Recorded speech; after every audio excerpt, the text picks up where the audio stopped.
मामा घरी आल्यापासून मला एकच प्रश्न करत होता की ताई तुला घरात एकटं सोडून बाहेर का जात नाही. मला माझ्या भाचीसोबत वेळ घालवायचा आहे. मामाच्या त्या बोलण्याकडे मी एवढं लक्ष दिलं नव्हतं. पण एके दिवशी असा प्रसंग घडून आला की त्या दिवशी आई मला एकटीला घरी सोडून बाहेर गेली. तेव्हा अचानकच मामा माझ्या खोलीत आला. तो म्हणाला, भाची, आज तुला माझी मनोकामना पूर्ण करावी लागेल. माझ्या इच्छेनुसार घरात फक्त मामा व भाचीच आहे. आता मी तुझ्यासोबत वेळ घालवू शकतो. असं म्हणून मामाने नको ते दाखवून तिथेच मी शीतल, मी 20 वर्षांचे झाले तेव्हा माझी व मामाची भेट झाली. मामा इतकी वर्ष आमच्या घरी का आला नव्हता हे तर मला माहीत नव्हतं. मामाला पाहून मी फार आनंदी झाले होते. आनंदी होण्याचं कारणही तसंच काहीसं होतं. लहानपणापासून माझ्या अवतीभोवती माझी सगळी नाती होती, पण माझा जीवाभावाचा मामा माझ्या जवळ नव्हता. मामा त्याच्या भाच्यांच्या सगळ्यात जवळचा असतो. माझ्या मामाला मी लहानपणापासून पाहिलं नव्हतं. शाळेत असतानाही माझ्या मैत्रिणींकडून मी नेहमी ऐकायचे की दिवाळीच्या सुट्टीत आम्ही मामाकडे गेलो होतो. आमच्या मामाने आमचे अमुक लाड पुरवलेत वगैरे वगैरे. मैत्रिणीच्या तोंडून त्यांच्या मामाचं कौतुक ऐकून मलाही नेहमी वाटायचं की मलाही मामा असावा, मामाने माझे लाड पुरवावे. आज एवढ्या वर्षानंतर का असेना माझ्या आयुष्यात माझा मामा आला होता. एवढ्या वर्षांची परतफेड मी मामाकडून पुरेपूर करून घेणार होते. एवढी वर्ष मी मामाच्या ज्या प्रेमापासून चुकले होते ते आता मला त्याच्याकडून हवं होतं. मामाला बघताच मला असं वाटू लागलं की एका झटक्यात मी त्याच्याकडून मामाचं प्रेम मिळवून घ्यावं.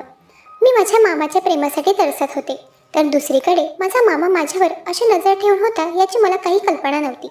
मामा घरी आला त्या दिवशी मी आईला आवर्जून मामाच्या आवडीचे पदार्थ बनवायला सांगितले. मामा घरी आल्याचा जास्त आनंद आईला व्हायला हवा होता, पण तिच्या चेहऱ्यावर मला तो आनंद दिसून येत नव्हता. मला मामाबद्दल आईला बरेच प्रश्न विचारायचे होते, पण मामा आल्यापासून मी त्याच्याच मागे होते. त्या दिवशी तर मी कॉलेजलाही दांडी मारली होती. रात्री जेवण झाल्यावर झोपण्याची वेळ आली तेव्हा मी मामाकडे हट्ट करू लागले की तू माझ्याच खोलीत झोपायचंस. मी असं बोलताच आई माझ्यावर रागावली होती. आई म्हणाली, शीतल, तू वेडी आहेस का? कुठे काय बोलायचं याचंही तू भान विसरले की काय? तुझा मामा तुझ्या खोलीत कसा झोपू शकतो? जरा बोलताना विचार करून बोल. आई मला रागावूनही मला काही फरक पडला नव्हता. मी पुन्हा मामाला माझ्या खोलीत झोपायला घेऊन जाण्याचा हट्ट करू लागले. माझा हट्ट पाहून आई म्हणाली, ठीक आहे, तुझ्या मामाला आजची रात्र तुझ्या खोलीत झोपू देत. असेही तो उद्या सकाळी त्याच्या घरी जाईल. आजची रात्र तुला मामाशी काय गप्पा गोष्टी करायच्या ते करून घे. आईचं बोलणं ऐकून तर माझा चेहरा उतरला होता, कारण मामा उद्या सकाळी लगेच त्याच्या घरी जायला निघेल हे मला पटत नव्हतं. मामाकडे मी हट्ट करू लागले की अजून काही दिवस तू इथेच थांब. तेव्हा माझ्या गळ्यात हात टाकत मामाने मला जवळ घेतलं. तो म्हणाला, माझी प्रिय भाची, तू अजिबात चिंता करू नकोस. तुझा मामा एका दिवसातच इथून जाणार नाही. जोपर्यंत तुझ्या मामापासून मन भरत नाही तोपर्यंत तुझा मामा इथेच तुझ्या अवतीभोवती राहील. तुला माझ्याकडून काय लाड पुरवून घ्यायचे ते सगळे लाड तू पुरवून घेऊ शकतेस. मामाचं बोलणं ऐकून मी आनंदी झाले होते. आनंदाच्या भरातच मी त्याला घट्ट मिठी मारली. मी मामाला मिठी मारताच आईने मला त्याच्यापासून लांब केलं. मामा अजून काही दिवस आमच्या घरी राहणार आहे हे ऐकूनही आईला आनंद झाला नव्हता. त्याउलट ती मामाकडे रागाने बघताना दिसली. रात्री मी मामाला त्याचा हात पकडून माझ्या खोलीत घेऊन गेले. तसं तर मी माझी कुठलीच गोष्ट कोणाला द्यायची नाही, पण त्या रात्री मी चक्क माझी फेवरेट ब्लँकेट मामाला अगदी आनंदाने दिली होती. आम्ही गप्पा गोष्टी करत होतो तो आई तिथे आली. आई येण्याच्या काही सेकंदापूर्वीच मी मामाला प्रश्न केला होता की एवढी वर्ष तू मला भेटायला का आला नाहीस? तू असा एवढा कुठे बिझी होतास? मामा माझ्या प्रश्नाचं उत्तर देणार तोच आई खोलीत आली.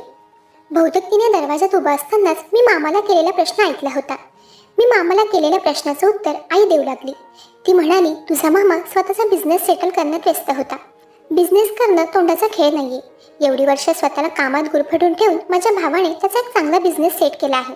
तुझ्या मामाचे सध्याच्या घडीला अनेक वेगवेगळ्या शहरात टूर्स अँड ट्रॅव्हल्सचे बिझनेस आहेत. माझा मामा एक बिझनेसमॅन आहे हे समजताच मला अजूनच आनंद झाला होता. मी तेव्हा आनंदातच बडबडू लागले की मी एका बिझनेसमॅन मामाची भाची आहे. आता मीही माझ्या मामाप्रमाणे बिझनेस वुमन होणार. मीही आता बिझनेस मॅनेजमेंटचे शिक्षण घेईल. मला गायडन्स करायला माझा मामा आहेच. शिक्षण होताच मामाच्या मदतीने मी एक चांगला बिझनेस उभा करेल. माझं बोलणं ऐकून आई म्हणाली, भावी बिझनेस वुमन आता गप्पा गोष्टी बंद करून जरा झोपण्याचे कष्ट घ्या. उद्या सकाळी कॉलेजला जायचं आहे.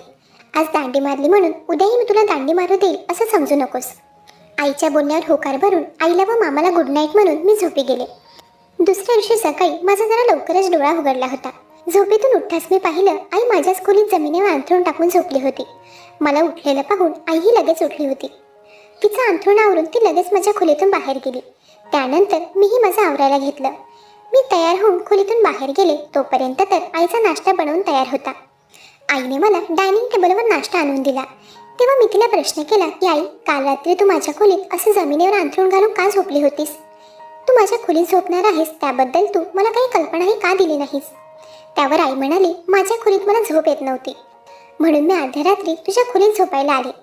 पण आई, मी अजून काही प्रश्न करणार तोच आईने मला टोकलं. ती म्हणाली, जास्त प्रश्न करत बसू नकोस, लवकर नाश्ता कर आणि टिफिन घेऊन कॉलेजला जायला निघ. आई व माझ्यातील संभाषण संपताच मामा तिथे आला. मामाला गुड मॉर्निंग म्हणून मी पुन्हा माझा नाश्ता करायला लागले. कॉलेजला जाण्यापूर्वी मामाची गळाभेट घेत मी त्याला बाय म्हणून कॉलेजला निघाले. तेव्हा मी संध्याकाळी 5 वाजता घरी आले तेव्हा आई व मामामध्ये मला वाद होताना दिसले. त्या दोघात काहीतरी बडबड सुरू होती. मला बघताच ते दोघे एकदम शांत झाले होते. मी आईला त्यांच्यात कसले वाद होत आहेत त्याबद्दल विचारलं. तेव्हा आई म्हणाली, अगं भाऊ बहिणींमध्ये छोटे मोठे वाद हे चालूच असतात, या सगळ्या गोष्टी अगदी कॉमन आहेत. तेव्हा आई व मामा माझ्याकडे पाहून हसू लागले. मामा तर माझ्या गळ्यात हात टाकून मला माझ्या खोलीत घेऊन गेला. खोलीत येताच मला फ्रेश होऊन चेंज करायचं होतं, परंतु मामा माझ्या खोलीतून बाहेर जायला तयार नव्हता. तो मला एकसारखा निहारत होता. शेवटी मीच मामाला म्हणाले की मामा, मला फ्रेश व्हायचं आहे, थोड्या वेळासाठी तू खोलीतून बाहेर जातो का? त्यावर तो म्हणाला, शीतल, तू माझ्यासाठी माझ्या मुलींप्रमाणेच आहेस, माझ्यासमोर काय लाजायचं? मी तुझी मुलगी आहे हे बरोबर आहे, पण आता तू काही वेळ माझ्या खोलीतून बाहेर जा, बाहेर येऊन मी तुझ्यासोबत गप्पा गोष्टी करते. असं म्हणून मी मामाला खोलीतून बाहेर पाठवलं. त्या रात्रीही मामाला मी माझ्या खोलीत झोपवलं होतं. रात्री वारंवार त्याचा हात माझ्या अंगावर येत होता. सलग 2-3 वेळा त्याचा हात मी माझ्यापासून बाजूला केला. जेव्हा तिसऱ्यांदा पुन्हा त्याचा हात माझ्या अंगावर आला तेव्हा मी उठून बसले व खोलीतील लाईट सुरू केला. लाईट सुरू होताच मामाने डोळे बंद करायचं नाटक केलं होतं, ते मला दिसून आलं. मी मामाला म्हणाले की मामा, तू झोपला नाहीयेस, उगाच नाटकी करू नकोस. मगापासून तू माझी मस्करी घेत आहेस, माझ्या अंगावर हात टाकत आहेस. हे बघ, मी तुला आधीच सांगते, मला तुझी मस्करी अजिबात आवडली नाही. त्यावर मामा म्हणाला, मी तुझ्याशी अशी मस्करी का करेल बरं? अगं, मला एवढ्याशा जागेत झोपायला जमत नाहीये, म्हणून चुकून माझा हात वारंवार तुझ्या अंगावर येत असेल. तेव्हा मी म्हणाले, ठीक आहे, तू माझ्या खोलीत झोप, मी बाहेर हॉलमध्ये जाऊन झोपते. आमच्यात कोण कुठे झोपेल ही चर्चा चालू होती. तोच आई खोलीत आली. त्यावेळी रात्रीचे 12 वाजले होते. आईला रात्रीचं माझ्या खोलीत पाहून मी थबकले. मला असं वाटू लागलं की आई मामा घरी आल्यापासून रात्रीची माझ्या खोलीच्या बाहेर फेरफटका मारत असते. आम्हाला जागा बघून आई म्हणाली की रात्रीचे 12 वाजत आले, तरी तुम्हा दोघांच्या गप्पा अजून संपल्या नाहीत का? त्यावर मी आईला म्हणाले, गप्पा कसल्या, काल माझ्या प्रेमापोटी मामा काही न बोलता माझ्या शेजारी झोपला होता, पण आज त्याला इथे झोपायला अडचण होत आहे, म्हणून मी मामाला म्हणाले की तू माझ्या खोलीत झोप, मी बाहेर हॉलमध्ये जाऊन झोपते. त्यावर आईने एक नवीन युक्ती सुचवली. ती म्हणाली, शीतल, मी तुला कालच म्हणाले होते, मामाला तुझ्यासोबत झोपवण्याचा हट्ट करू नकोस. आता कोणालाही हॉलमध्ये झोपायची गरज नाही. आपल्या घरात तुझ्या बाबांनी एक गेस्ट रूम बनवलाय, तो गेस्ट रूम असंच खाली पडून आहे. तुझा मामा इथे आहे तोपर्यंत त्याला त्या गेस्ट रूममध्ये राहू देत. आईच्या येण्याने आमच्या झोपण्याचा प्रॉब्लेम सॉल्व्ह झाला होता. तेव्हा मामा गेस्ट रूममध्ये झोपायला गेला. असेच पुढचे काही दिवस उलटले. मामा मला जरा जास्तच प्रेम लावू लागला होता. मामा घरी आल्यापासून मी कॉलेजला जाण्यापूर्वी मामाची गळाभेट घेऊनच कॉलेजला निघायचे. मी मनात काही वाईट विचार न ठेवता मामाशी मन मोकळेपणाने वागत होते. एकदा मामा काही वेळ घरी नसताना आईने मला एकट्यात घेतलं. ती म्हणाली, शीतल, तू आता मोठी झाली आहेस, रोज रोज तुझ्या तरुण मामाला असं मिठी मारून कॉलेजला जाणं तुला शोभा देत नाही. तू त्याला नुसतं बाईही बोलू शकतेस, रोजच मामाला मिठी मारणं गरजेचं नाही. तो तुझा मामाच नाही तर तो एक पुरुषही आहे हे लक्षात असू दे. आईचं बोलणं तसं बरोबरच होतं. मी मामाच्या प्रेमात भारावून गेले होते, त्यामुळे त्याला माझा प्रमाणाबाहेर स्पर्श होत आहे यावर माझं लक्षच नव्हतं.